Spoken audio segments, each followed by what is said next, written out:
Sony has a busy week ahead, and a couple of those updates can tell us a lot about where the company is heading next. We have the official RX10 launch, we have a fresh A7R6 review reaction set, and several new FX5 details. So let's jump in.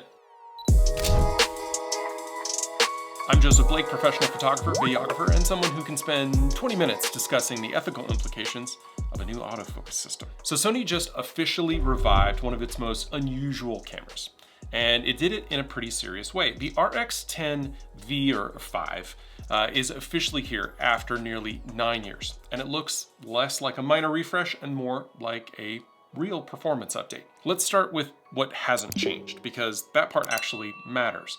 Sony has announced the RX10 update on today, July 9th, and the core imaging hardware carries over. You still get a 20 megapixel 1-inch stacked XMOS sensor and the familiar 24 to 600 millimeter f2.4 to f4 lens. So the fundamental concept is intact. This is still Sony's all-in-one long zoom mini camera, and the image quality should land right in line with the RX10 IV. Now the real changes are inside the body. The RX10 V now runs Sony's BIONZ XR processor with a dedicated AI unit, the same processing platform that's behind the A7 V and the A7R6. Sony clearly put the upgrade effort into speed, autofocus behavior, and video rather than touching the sensor or the lens. Autofocus gets the full modern Sony treatment, and that means that AI-powered real-time recognition autofocus with subject detection for people, animals, birds, insects, cars, trains, planes, automobiles, and real-time tracking can trigger right from the touchscreen.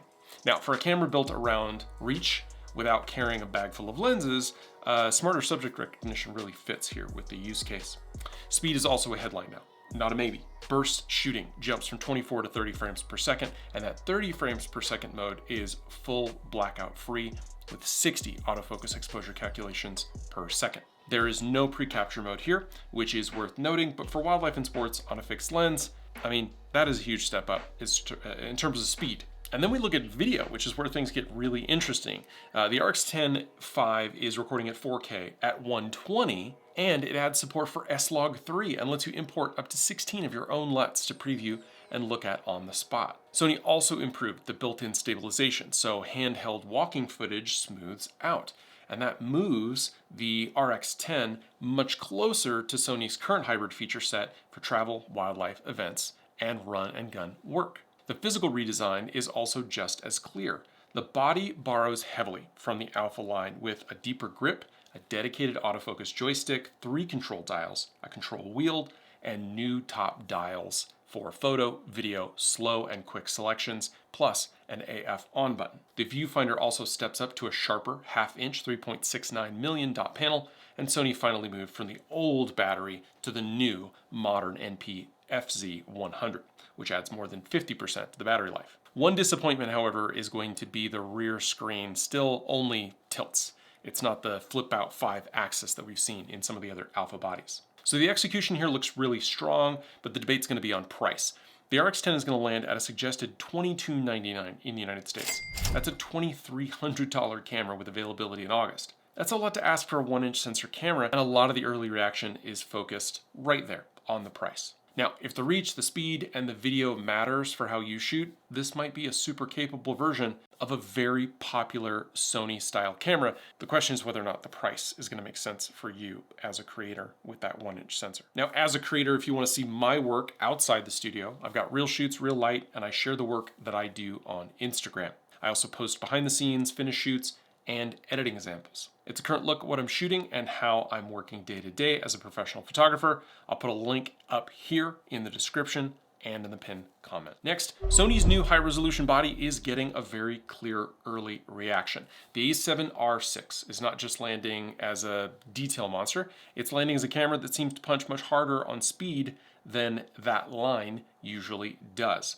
And that tone is showing up pretty quickly because Sony Alpha Rumors has rounded up all the early reviews that describe this camera as a faster and higher resolution version of Sony's high resolution full frame model with exceptional dynamic range, improved video, and strong battery life. Now that's a A familiar Sony formula on paper, but the emphasis here seems to be a little different, as reviewers are not only talking about the resolution, but they're also talking about the general balance. That the DP Review's takeaway, as quoted in the roundup, frames the camera as a high image quality body that still stops short of turning into a full-on sports camera. And the distinction is important because Sony does not appear to be replacing the A1 here. Instead, it looks like the company is pulling the A7R line closer to that territory without giving up the image quality edge that people normally expect from it. PCMag actually went even farther to call the A7R update as a new benchmark for high-resolution full-frame cameras. The details highlighted there are pretty aggressive. The camera is described as a 66 megapixel stack sensor,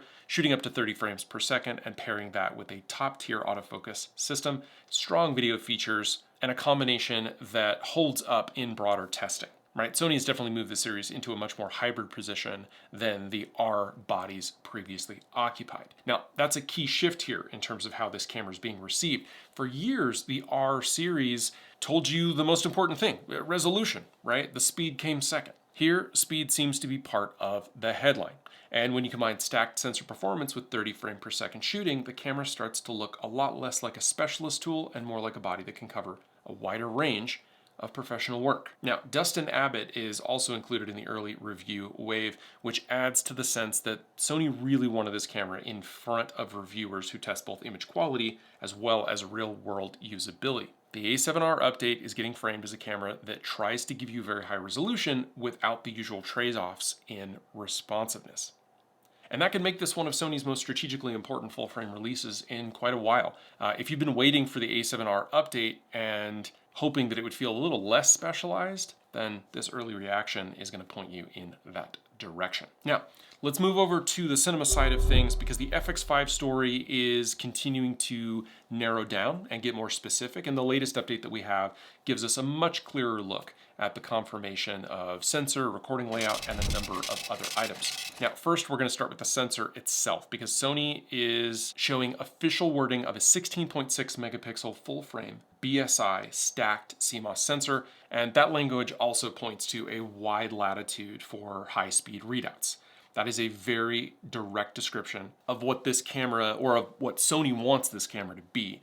They're not chasing headline resolution, they're chasing speed. They're chasing dynamic range and flexible readout options for video production, which is traditionally what the FX series has been about. The processor is also unusually specific in the description here. The FX5 is said to be using the BIONZ XR2 processor with the integrated AI unit. And as always, Sony is tying that chip to image quality, audio quality, recognition in autofocus, connectivity, and operability. The AI chip is kind of that like extra bolt-on that gives them the ability to do a lot more with that BIONZ chip. And that suggests that the FX5 is not just getting a sensor update, they're building a broader platform around that processing system that we've been seeing for the last few months, and a more consistent autofocus intelligence system and overall system behavior. OpenGate is also one of the functional additions here. FX5 is said to offer OpenGate 3.2 at 4992 by 3328. It's also expected to support full frame 16:9 at 4992 by 2808, full frame 17:9 ratio at 4992 by 2632, and a Super 35 option in the 16:9 ratio at 3264 by 1836. And on top of all of that, multiple crop full frame modes are going to be listed. So it really kind of depends on the aspect ratio. Basically, you're going to get lots and lots of options, which is great and kind of expected from Sony's cinema line. But in practical terms, that gives the camera a much more flexible capture structure. On OpenGate, right, that's going to give shooters more room for reframing and vertical delivery, different aspect ratio finishes and options. And the full frame and Super 35 options suggest that Sony wants this body to slot into a lot of different workflows without forcing one particular capture style. They want it to be flexible, give you lots of options. One more interesting detail here is the positioning, as OpenGate was something that had previously been limited to Sony's lineup with the Venice and the Venice 2, but in a much smaller and more accessible body. So at this point, the FX5 is looking less like a simple step over the FX3 and more like a camera with its own identity. The sensor choice and the format options point specifically in that direction. Next, I want to talk about handling and how this camera is going to feel in everyday use. It's going to have a 3.5-inch fully articulating screen, which is going to place it between the 3-inch display on the FX3 and the 4-inch display that we have on cameras like the ZR from Nikon. But size isn't everything, right? Size doesn't tell the whole story.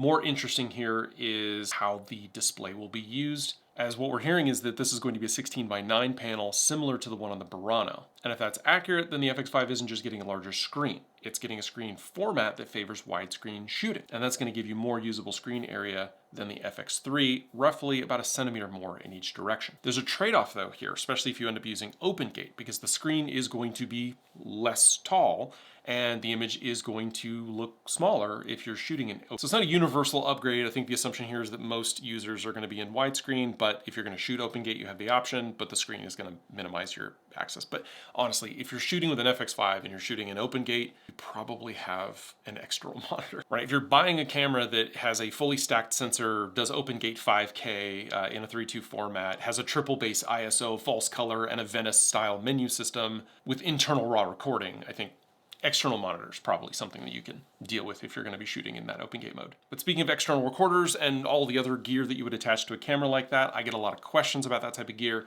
So I keep a full list down in the description. It covers all the cameras, lenses, audio, and accessories that I actually use. It's not just a wish list, but I do have a gear list for folks who are looking to get started in photography and videography. Now, full disclosure, those are affiliate links, meaning the channel does earn a small commission, but there's no extra cost to you. So if you're curious about what I'm shooting with, you want to dig into my setup, or you're looking for gear to get started, that is the easiest place to find everything in one spot. Now, last bit about the FX5, I promise we're going to talk about the design and the fact that Sony seems to be leaning hard into a modular handling. All right, we have images of a mystery accessory attached to the hot shoe here. Sony Alpha Rumors is saying that the item is a removable tilting EVF, and it can be detached when you don't want to use it. So you can keep the body simple and light, or you can add eye-level viewing, kind of like the FX2. Now, we don't have a lot of the info on the EVF, like specs or the sizes of the screen or the resolution necessarily, but for some operators, especially those who are moving between tripod and handheld and rigged setups, that kind of flexibility might be really helpful. But there is a trade-off here. When the EVF is attached, the multi-interface shoe can't be used for external audio accessories. So this isn't a free add-on in practical terms, right? If you rely on Sony hot shoe based audio gear, you may have to choose between that and the EVF, depending on the shoot that you're doing. And the last bit of news, and this literally just came across in the last 2 hours, is that we are expecting an announcement on July 22nd. So that's in about 2 weeks. But taken all together, this points to a camera that Sony is definitely shaping to be very deliberate. It's modular, it's cinema focused, and it's a little more specialized than some of the other smaller FX bodies. But let me know which part of this or which Sony launch you are looking for most closely. Now, that's going to be it for me today. If you want to support what I'm doing here, I've got memberships, super chats, and gifts available. All my links are down below. Follow me everywhere I am, as well as links to all the gear that I use and talk about. Those links really help the channel. As always, the easiest way to support the channel, though, is just to like, subscribe, comment, and share. Those are always free. They go a long way to help me grow here. Thank you so much for watching, and I'll see you in the next one.